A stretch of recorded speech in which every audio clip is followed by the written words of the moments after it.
Choisis la vie? Quel gâchis!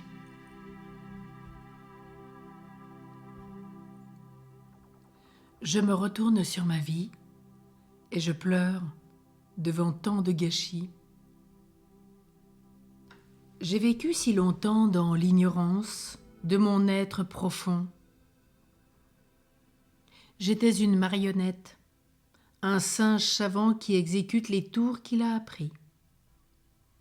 Que de temps perdu à courir derrière un avoir, un paraître ou la possession d'un être idéalisé, toujours décevant, parce qu'il ne peut jamais combler toutes mes attentes. À cet égard, que de baudruche à dégonfler dans ma vie, que d'infidélité à moi-même, que de mensonges. J'ai manqué à mes engagements. Combien de fois ai-je tué la vie en moi en n'acceptant pas d'être tout simplement l'homme, la femme que je suis à cet instant? En recherchant sans cesse dans le futur ou ailleurs un bonheur qui existe maintenant dans mon existence actuelle. Aujourd'hui, je m'accepte tel que je suis, avec peut-être des failles béantes, mais avec un horizon qui se fait de plus en plus proche et qui s'approche du ciel.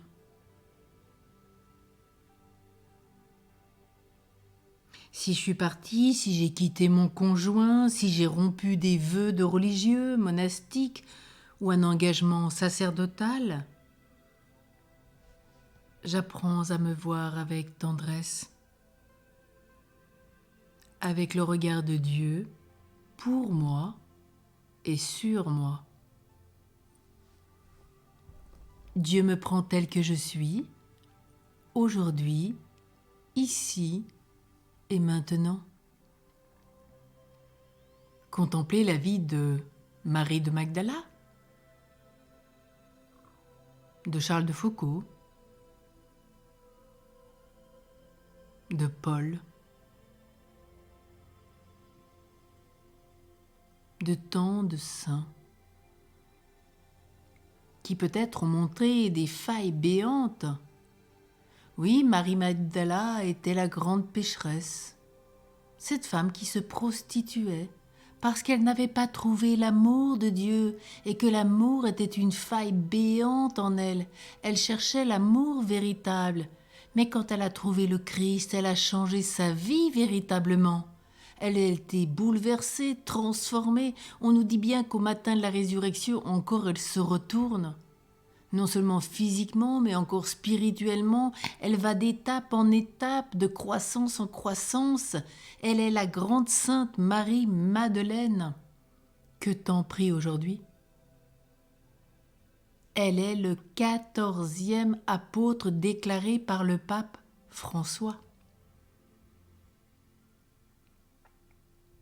Charles de Foucault, cet homme si brillant étant sorti de Saint-Cyr,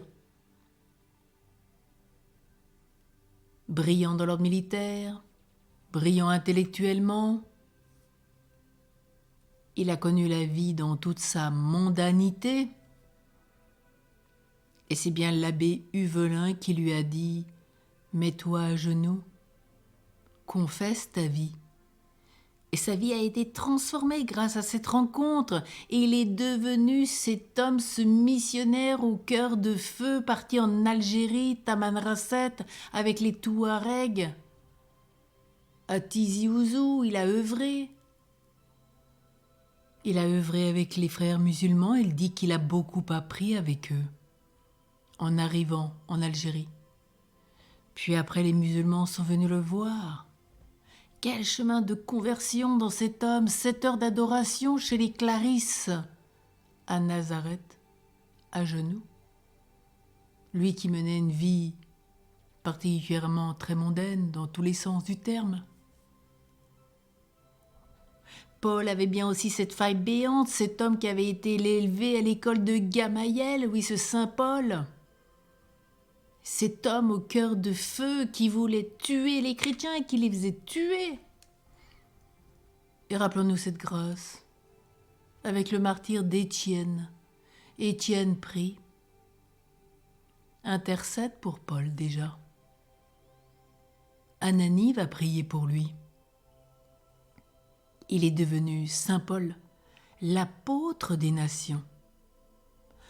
Alors, si vous regardez même les apôtres, Dieu n'a pas choisi des hommes remplis de grâce, de talent, des saints. Des saints en puissance, oui, mais pécheurs, et parfois gravement. Et il en a fait des colonnes, des pierres angulaires pour son Église.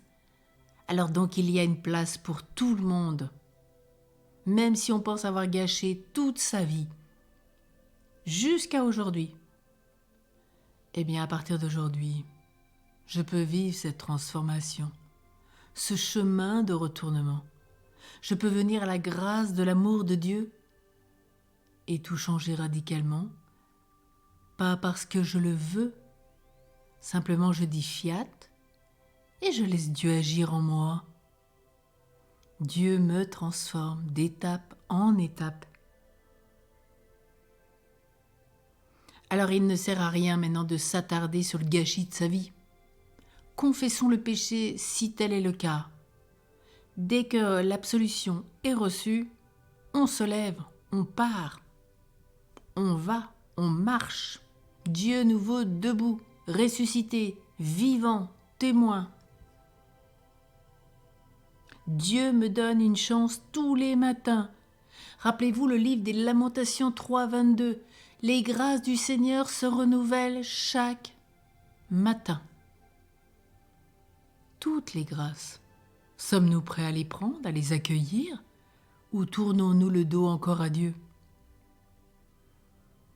Alors je réponds tel que je suis, ici, maintenant. C'est la grâce du mystère de l'Annonciation, l'incarnation. C'est bien ce que fait Jésus en tant que témoin de la résurrection.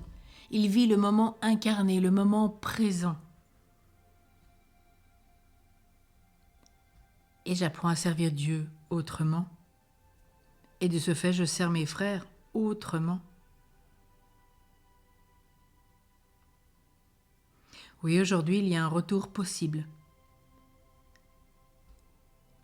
Si je vois les choses avec honnêteté, simplement il faut faire l'état des lieux de son âme. Si je n'entre pas dans une condamnation stérile, je refuse le syndrome de Judas et je ne vais pas chercher la corde pour me pendre, car à tout pécheur, Dieu fait miséricorde, à tous sans exception. Pierre en est une belle preuve. Judas aurait été une belle preuve de la miséricorde divine. Mais cela ne nous regarde pas, ce qu'il se passe aujourd'hui. Ce qui nous passe aujourd'hui, c'est l'état de notre âme à nous. Et je comprends ce dont j'ai été vraiment capable. Et je deviens de plus en plus humble, de plus en plus vrai, de plus en plus docile, de plus en plus disponible à la grâce. Et c'est là tout le bonheur de vivre en Dieu.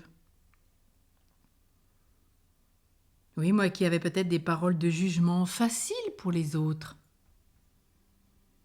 Je n'oublie pas ceux que j'ai fait souffrir. Je cherche à réparer, à demander pardon, renouer le dialogue, au moins en intention ou par la prière, si je ne peux pas le faire autrement dans un premier stade, ou aussi parce que les personnes sont mortes, donc le pardon va au-delà de la mort. Mais je ne vais pas m'éloigner de Dieu sous prétexte que j'ai rompu mes engagements. Même si vous êtes religieux, prêtre, même pour des gens qui ont consacré leur vie à Dieu en plénitude, quel que soit votre chemin, tout est possible. Alors je ne romps pas le lien avec Dieu parce qu'il est la source de l'amour. J'ai besoin de son amour et je cours m'y plonger. Il ne m'a jamais quitté, malgré mes errances. Il me guide dans une nouvelle voie et je ne gâche plus rien. Grâce à lui, avec lui, pour lui, par lui et en lui.